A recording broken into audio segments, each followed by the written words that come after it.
Let's solve the step by step to find the Maclaurin series expansion of e to the power of cosine x. Our function f of x equals e to the power of cosine x. To find the Maclaurin series, we need to evaluate the function and its derivatives at x equals 0. Let's start with f of 0. When x equals 0, cosine of 0 equals 1. So f of 0 equals e to the power of 1, which is just e. Next, let's find the first derivative. Using the chain rule, f prime of x equals e to the power of cosine x times negative sine x. When we evaluate this at x equals 0, sine of 0 is 0, so f prime of 0 equals 0. For the second derivative, we use the product and chain rules. After simplifying, we get this expression. When we evaluate at x equals 0, cosine of 0 is 1 and sine of 0 is 0, giving us negative e.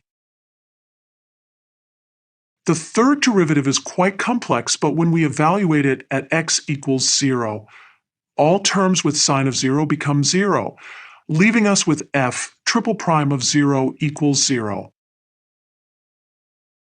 Now we can use the Maclaurin series formula.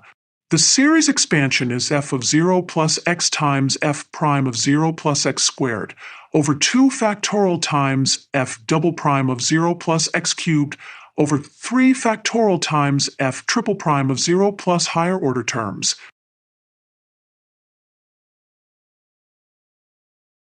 Let's substitute our values.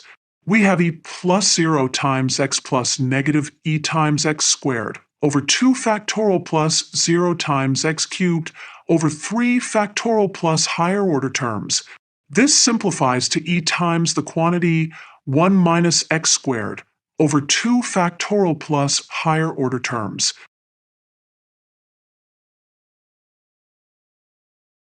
Let's visualize what this means.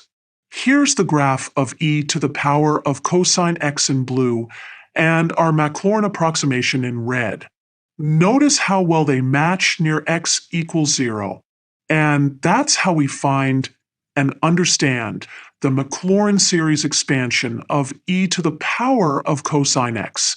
Thank you for watching.